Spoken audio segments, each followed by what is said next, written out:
우리 옆에 분들과 인사할까요? 참 잘 오셨습니다. 반갑습니다. 우리 웃는 얼굴로 함께 인사 나누기를 원합니다. 네. 날씨가 풀릴 것 같으면서도 계속 더운 것 같아요. 제가 오늘 영어 예배에서부터 조금 영어 예배를 도와준다고 왔다 갔다 계속 했더니 벌써부터 설교 전부터 이제 땀이 좀 많이 나는 것 같습니다.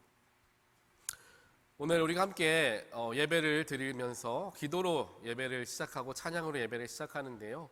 결국 이 찬양으로 기도로 예배를 시작하는 모든 것들의 뭐라고 할까요? 이유는 물론 하나님께 경배드리는 이런 귀한 목적이 있지만요. 그와 더불어서 우리의 마음의 문을 활짝 열기 위해서 이렇게 찬양도 하고 기도도 하고 교독도 하고 이러한 일들을 우리가 합니다. 이러한 예배들 순서들을 통하여서 우리의 마음이 점점 열려가는 것이죠. 예배 자리에 임할 때에 마음의 문이 열린 사람과 열리지 않은 사람은 예배에서 얻게 되어지는 은혜가 정말 천지 차이가 될 수밖에 없습니다. 여러분들도 기억하실 거예요. 내가 하나님 말씀을 사모하며 예배를 사모하는 가운데 주님 앞에 나와 앉아 있으면 그 예배가 얼마나 귀하고 또 나에게 달게 느껴지는지 경험해 보신 적이 아마 있으실 겁니다. 하지만 여러 가지 근심 걱정들 때문에 혹은 예배 후에 있을 중요한 일들 때문에 내가 분주한 중에 있을 때 예배의 자리에 임하게 되면요, 조금 마음을 열기가 어렵게 되어지고 예배를 통하여 은혜 받는 것이 조금 힘들어지게 되는 것입니다.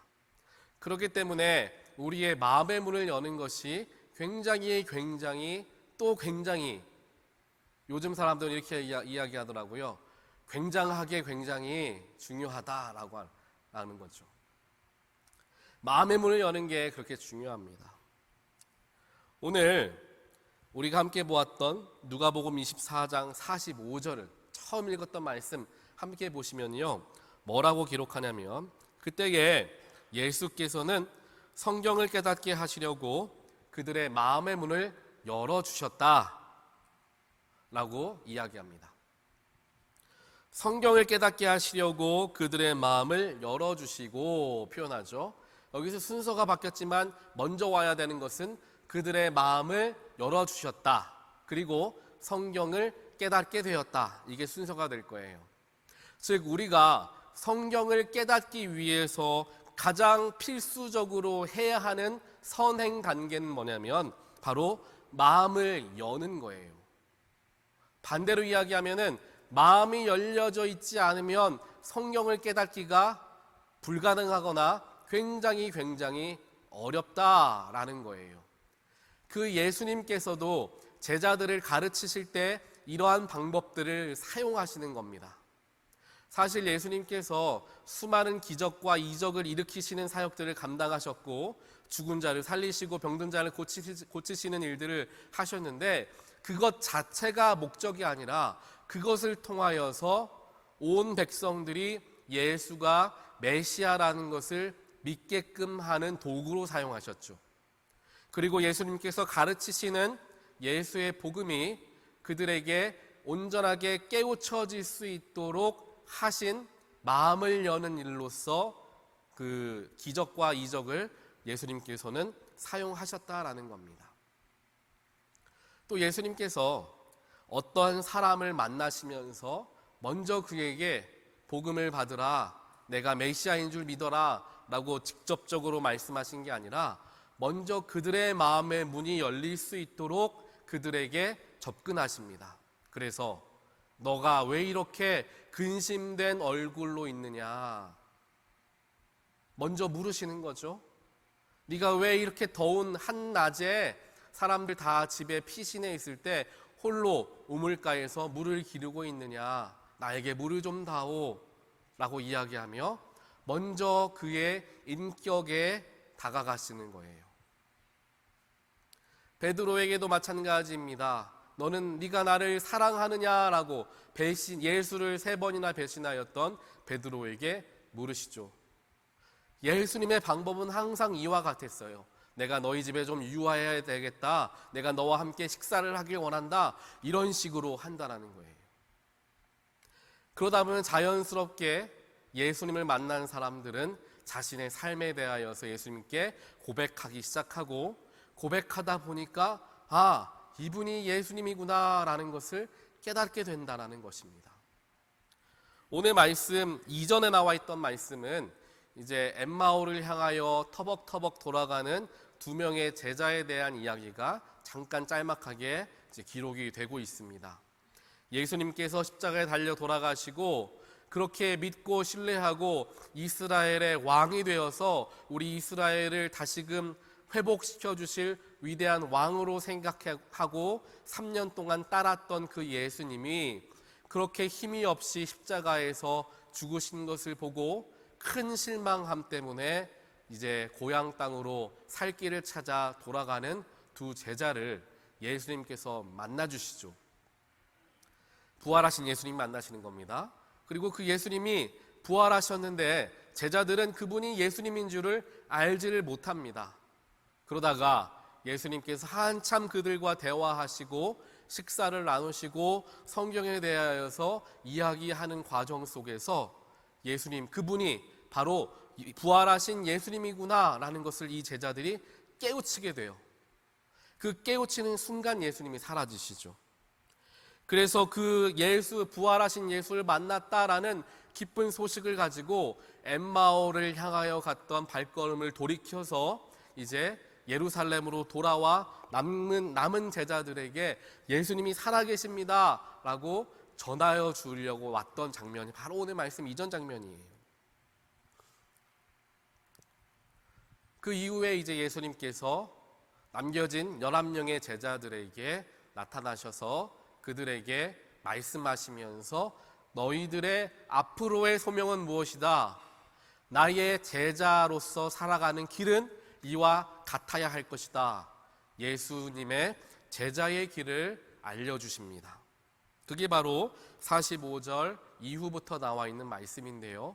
그것을 가르치기 앞서서 예수님이 가장 먼저 하셨던 건 제자들의 마음의 문을 열어주는 것이다 라는 거예요. 사랑하는 성도 여러분, 예배에 참여하는 여러분들의 마음이 항상 주 앞에 활짝 열려있게 되시기를 주님의 이름으로 간절히 축원드립니다. 그게 조금 어려우시다면 예배 5분 전에 10분 전에 먼저 오셔서 잠깐 묵상하며 기도하시면서 주님, 오늘 내 마음 좀 열어주십시오. 내가 주님 깊이 만나길 원합니다.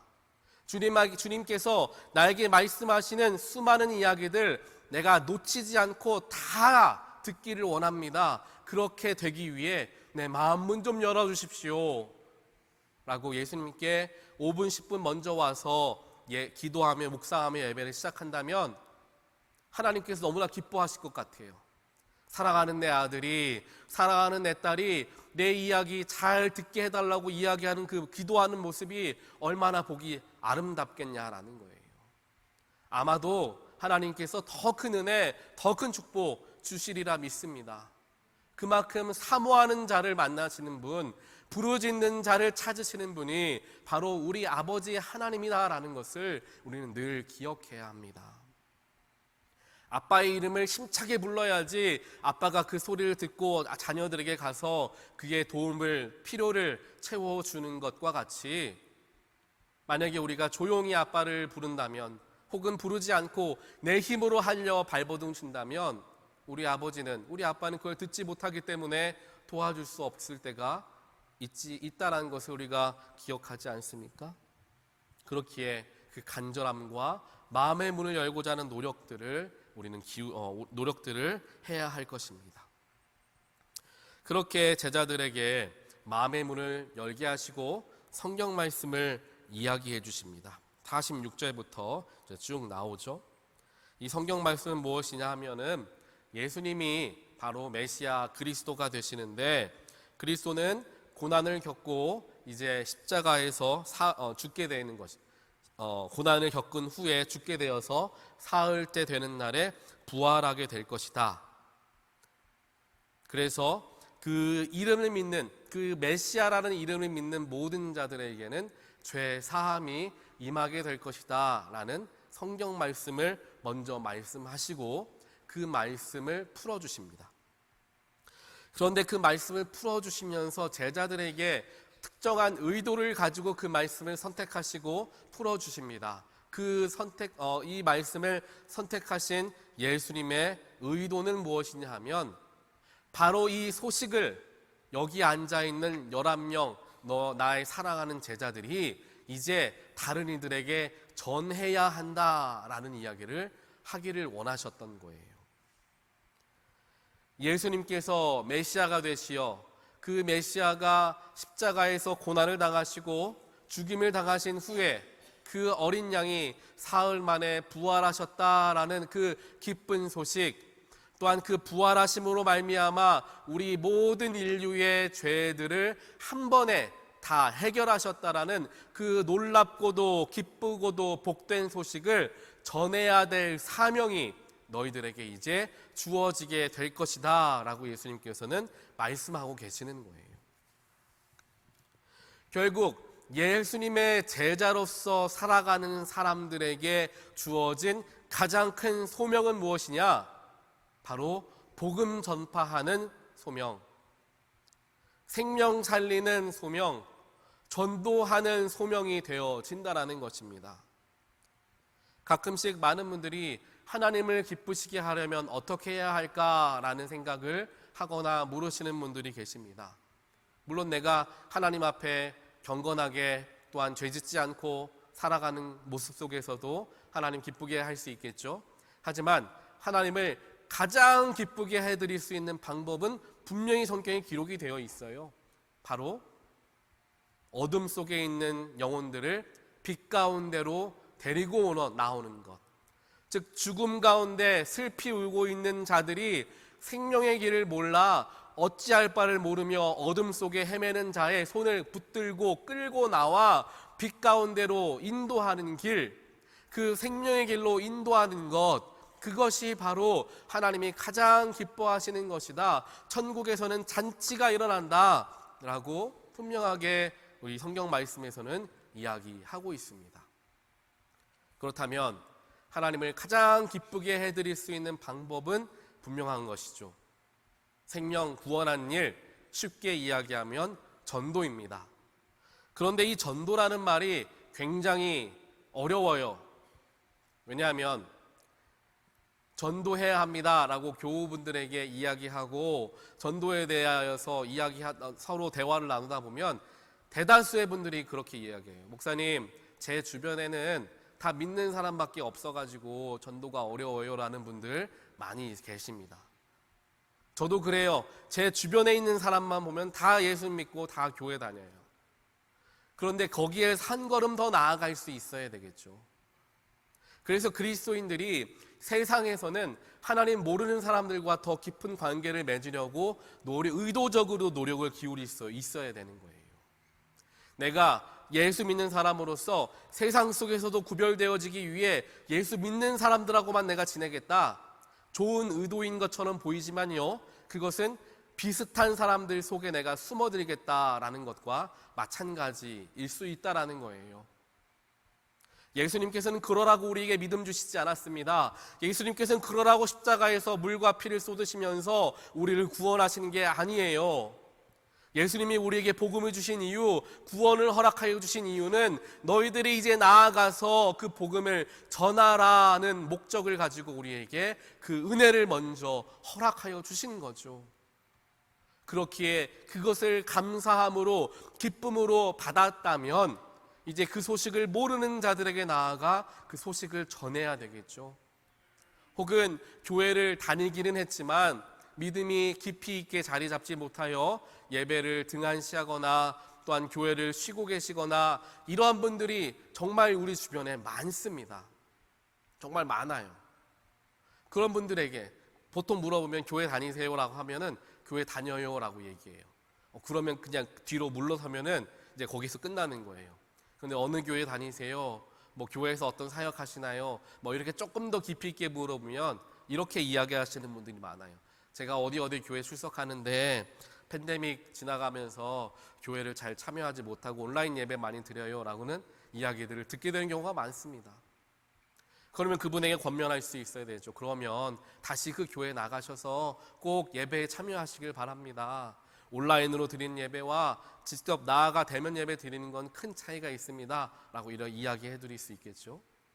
혹은 어떤 분은 지금 교회를 어디로 나아가야 할지 몰라서 지금 고민하고 있습니다, 기도 중입니다 라는 분이 계시다면 한번 우리 교회에 와보십시오 라고 전도할 수도 있겠죠. 이 전도라는 것이 결국 하나님을 가장 기쁘시게 하는 일이고, 또한 예수의 제자들이 허락하여 주신 예수 그리스도의 온전하신 소명임을 우리는 늘 기억해야 합니다. 전도라는 것은 우리가 가능할 때, 혹은 전도 훈련 받은 사람들이, 혹은 복음에 대해서, 성경에 대해서 잘 아는 사람들이 담당해야만 하는 일이 결코 아니에요. 전도라는 것은 우리가 마땅히 해야 하는 일입니다. 사도 바울도 이렇게 이야기하죠. 사도 바울은 얼마나 많은 복음을 수많은 사람들에게 이야기하고 전했습니까? 교회를 세우고 죽어가는 영혼들에게 예수를 가르치고 예수의 구원에까지 이르는데 수많은 일들을 감당했던 인물이 바로 사도 바울이죠. 그런데 그 사도 바울이 무엇이라 표현하냐면, 내가 복음 전도하는 것을 자랑할 수 없는 일은 그것은 바로 내가 부득불해야 하는 일이기 때문이다 라고 표현합니다. 내가 반드시 해야 하는 일이기 때문에 자랑할 것조차도 없는 거예요. 남들이 보았을 때에는 와, 전도를 저렇게 많이 하시고 저렇게 하나님 복음을 수많은 사람들에게 전하시는 참 위대하신 분이구나, 참 대단하십니다 라고 이야기하면, 막상 그 전도 많이 하시는 분들은 겸언쩍어 하세요. 내가 그렇게 대단한 것 한 것 아닌데 라고 이야기하는 경우들이 굉장히 많아요. 사도 바울도 그 얘기를 하고 있는 거예요. 이건 내가 마땅히 해야 하는 일이기 때문에 자랑할 것조차가 없다라는 것이죠. 이와 같이 전도라는 것은 특정한 누군가에게만 주어진 것, 말 잘하고 사람들 이야기 잘 들어주고 복음에 대해서 잘 아는 사람만 하는 것이 전도가 아니라 예수 믿는 우리 모두에게 주어진 마땅히 해야 할 사명이라는 것을 우리 마음속에 조금 깊이 있게 생각해 볼 필요가 있습니다.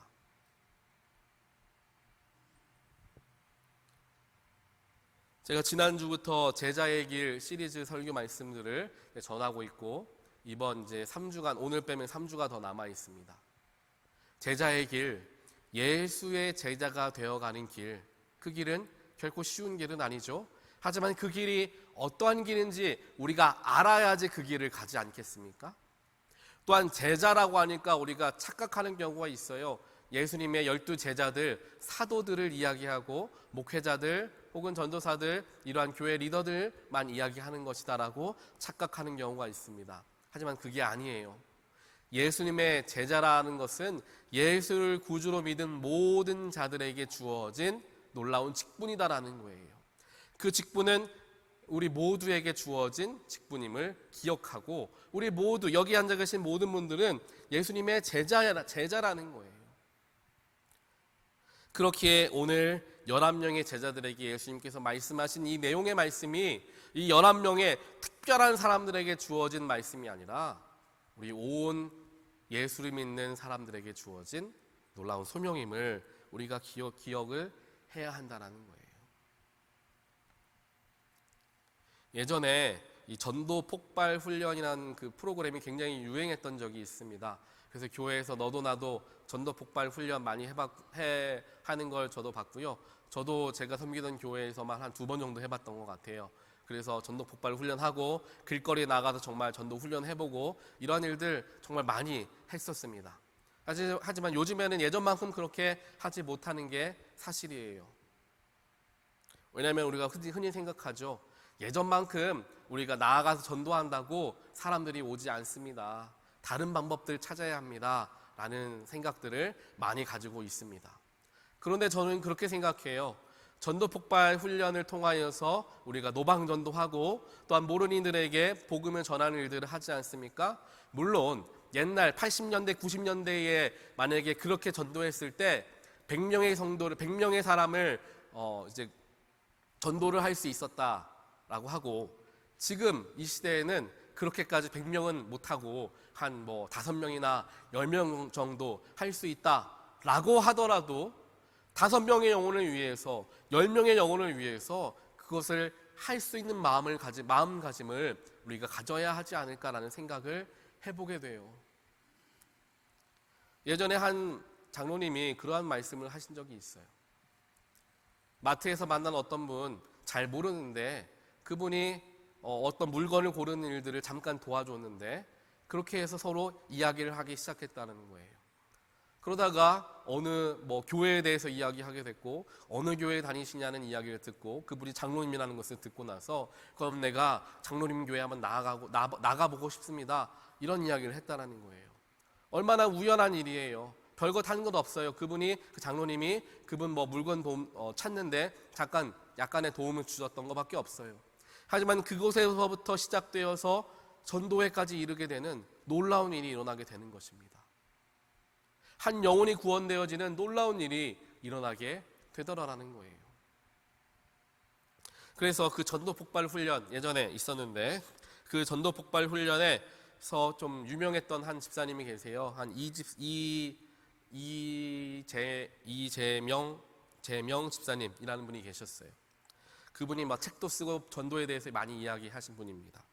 근데 이분이 이제 범죄자들에게도 이제 전도를, 하나님의 말씀을 전하고, 우리 예전에 지존파 있잖아요. 그 사람들에게도 복음을 전하는데 애를 썼다라고 해요. 중국이나 이런 선교 가서 복음을 전하는 것은 세일 수 없을 정도로 굉장히 많은 그런 선교 사역과 전도 사역을 하셨던 유명한 집사님이 계십니다. 그 집사님이 어느 날 갑자기 병이 찾아왔는데 검사해 보니까 폐암 3기라는 게 이제 밝혀진 거예요. 손을 쓰기가 어려운 그 상황이죠. 검사를 하고 두려운 마음과 또 염려되는 마음에 하나님께 기도하면서 기다리다가 이제 폐암 3기라는 선고를 이제 받게 됩니다. 그 받고 나서 5분 있다가 전화기가 울리는 거예요. 전화기가 울려서 전화를 받아보았더니 어떤 아는 한 집사님, 여자 집사님이 전화를 다급하게 하는 거예요. 이재명 집사님한테, 이 집사님, 제 남편 어떻게 좀 전도하고 교회 나오게 해야 되겠는데 제가 아무리 노력해도 안 되니까 집사님이 우리 집에 한번 와주셔서 그 사람 좀 예수 믿게 좀 도와주세요 라고 전화를 했다는 거예요. 아마 이 집사님의 마음에 많은 생각들이 들었을 거예요. 내가 평생을 바쳐서 정말 최선을 다하여서 영혼 구원하는 사역을 감당하고 하나님이 기뻐하시는 일을 하려고 최선을 다하여 노력했는데 나에게 주어진 건 폐암이라니. 그렇게 먹먹한 마음으로 하나님께 정말 실망스러운 마음도 있었을 것이고 안타까운 마음도 있었을 거예요. 그 선고를 듣자마자 얼마나 마음이 아팠겠습니까? 힘들었겠습니까? 그러면서 내 삶은 무엇인가 라는 생각을 하는 그 찰나에 전화가 온 거예요. 내 남편 전도하는데 좀 도와달라. 그때 이분이 깨우침을 얻게 된 거죠. 내가 비록 폐암 3기라는 선고를 받았지만 내가 이제까지 전도해왔고 하나님께 새로운 생명들을 올려드렸던 것을 결코 하나님이 모른 채 하지 않으시고 하나 빠짐없이 기뻐으로 받으셨구나. 그래서 마지막 순간까지 너는 전도하고 복음 전하다가 나에게 오라 라는 사인으로 듣게 됐다는 거예요. 그래서 남들 폐암 3기다, 암 이제 죽을 날 얼마 남지 않았다는 선고 받으면 어깨가 축 처져가지고 삶의 의욕을 잃고 무서운 마음과 두려운 마음으로 삶을 살아가야 했겠지만 이분은 오히려 더 가슴 뛰는 마음으로 내가 마지막 순간까지 한 명이라도 더 생명 살리고 가야 되겠다 라는 마음가짐을 가지고 그 남편에게 나아가 그 집에 가서 전도를 했다라는 이야기를 듣고, 참 하나님께서 얼마나 이분을 놀랍게 사용하시는가. 또 이분도 대단하시지만 하나님 정말 대단하시다. 이분이 정말 완전히 무너질 수 있던 바로 그 찰나의 순간을 놓치지 않으시고 하나님께서 힘주시고 네 사명 끝까지 감당하고 와라 라고 붙들어 주시는 거잖아요. 넘어지지 않게. 참 하나님 대단하시구나 라는 것을 다시 한번 생각해 보게 되었던 것 같습니다. 이와 같이 전도라는 것이 아까 말씀드린 이 집사님 대단한 사람처럼 보이지만 이분도 처음부터 대단했던 분은 당연히 아니죠. 한 명씩 두 명씩 전도하기 시작하면서 그 전도의 기쁨을 이제 느끼게 되는 거예요. 하나님 기뻐하시는 일을 내가 했구나라는 것 때문에 그 속에서 감사한 마음들을 갖기 시작하면서 그 일에 더 집중할 수 있었던 거죠.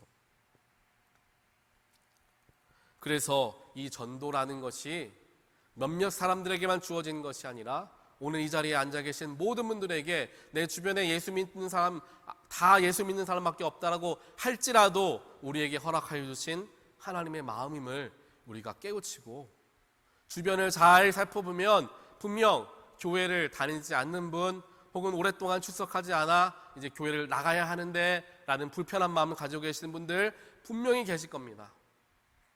여기 계신 분들 중에서 한 명씩만 그런 사람만 찾아내도 우리 교회 연말 되면은 50명에서 100명이 될 거예요.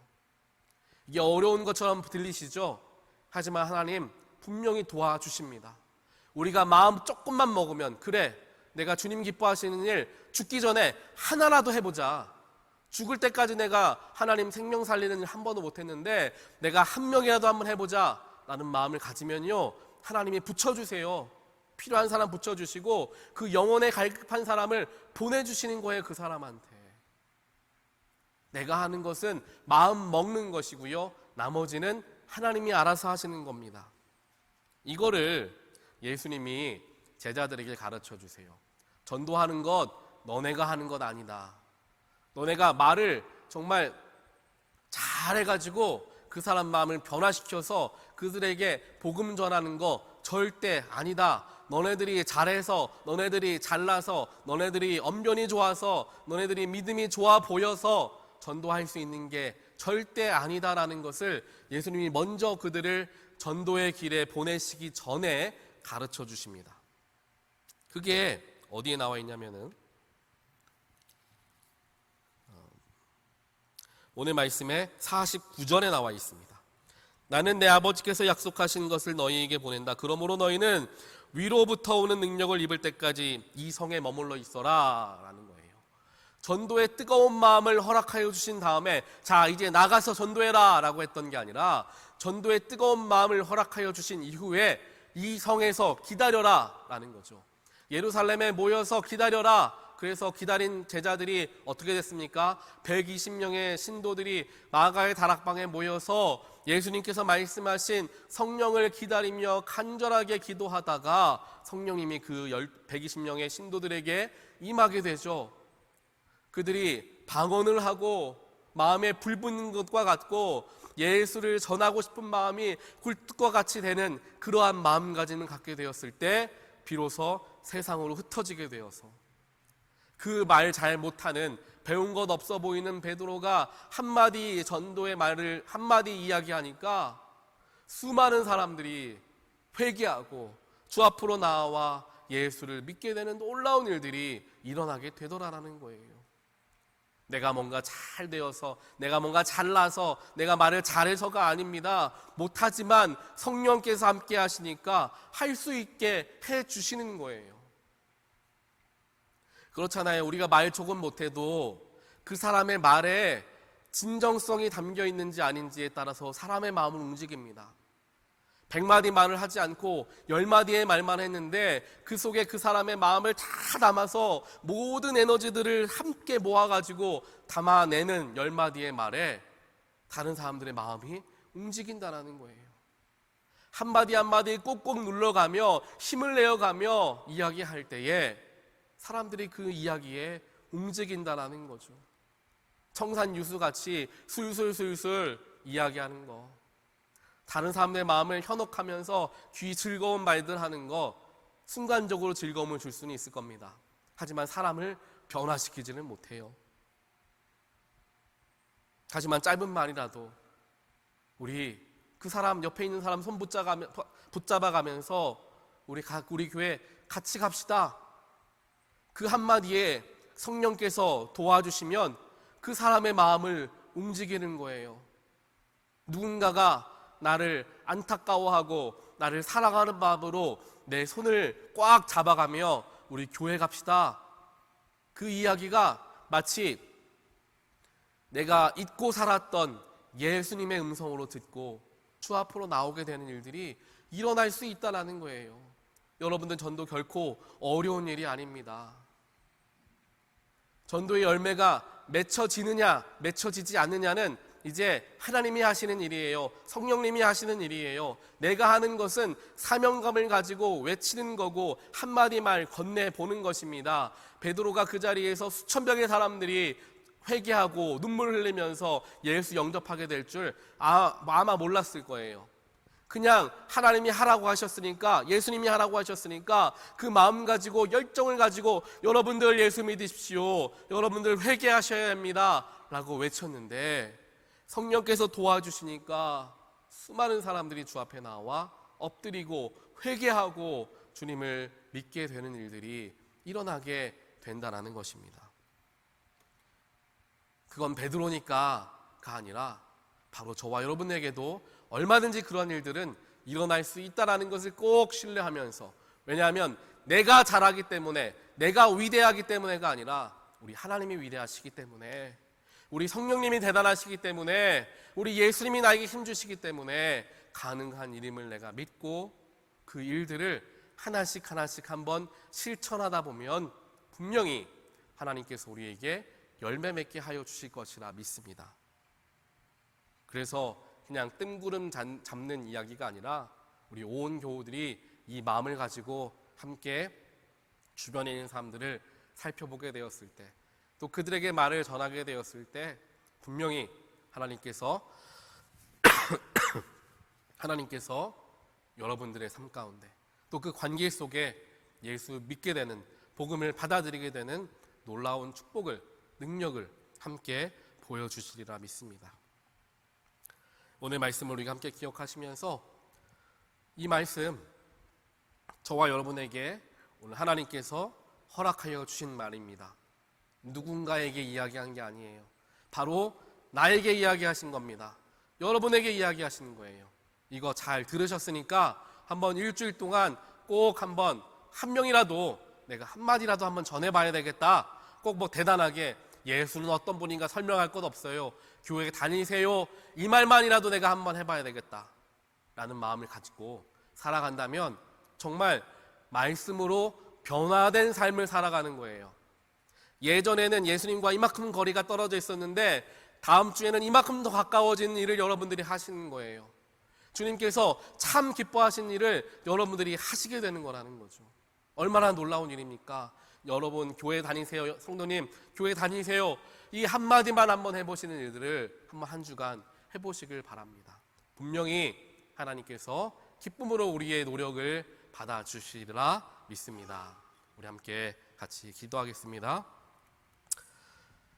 사랑과 능력의 하나님, 감사합니다. 오늘 말씀을 통하여서 하나님이 가장 기뻐하시는 것은 죽어가는 가운데 있는, 사망의 그늘에 슬피 울고 있는 영혼들을 생명의 길로, 빛의 길로 인도하시는 일임을 저희들 다시 한번 말씀을 통하여 보게 되었습니다. 하나님, 저희들 이것이 무엇인지 잘 알고 있습니다. 하나님, 전도하는 것 원하신다는 것 하나님 저희들 잘 알고 있습니다. 하지만 전도라는 게 남 이야기만 같고, 그건 잘하는 사람들 이야기 같고 쉽지 않은 것처럼 여겨지는 게 사실입니다. 하지만 그런 마음으로 평생 살아간다면 시도도 한번 하지 못한 채 하나님 앞에 나아가 지금까지 넌 뭐하다가 내 앞에 왔느냐 질책받을까 두렵습니다. 하나님께서 우리 마음을 뛰게 하시고, 하나님께서 우리에게 한마디 말을 매수 믿지 않는 자들에게 전할 수 있는 용기를 허락하여 주시어서, 내가 짧은 말이지만 한마디 전할 때에 성령께서 역사하시고 하나님께서 임재하여 주시어 그 사람의 마음을 변화시키시고 복음이 그 사람의 마음을 움직이게 하실 것임을 신뢰하고 저희들 주께 맡기며 모든 것들 하기를 간절히 원합니다. 오늘 우리에게 너무도 중요하고 마땅히 해야 하는데 하지 못하는 것을 깨우치게 하여 주셨사오니, 우리에게 다가오는 월요일부터는 정말 이것 한번 수고함으로 노력해보고 감당함을 통하여 나의 삶에 변화를 일으킬 수 있는 귀한 우리들의 인생이 되어질 수 있도록, 우리의 삶이 되어질 수 있도록 주여 축복하여 주시옵소서. 이 모든 말씀 예수 그리스도 이름으로 간절히 기도드립니다. 아멘.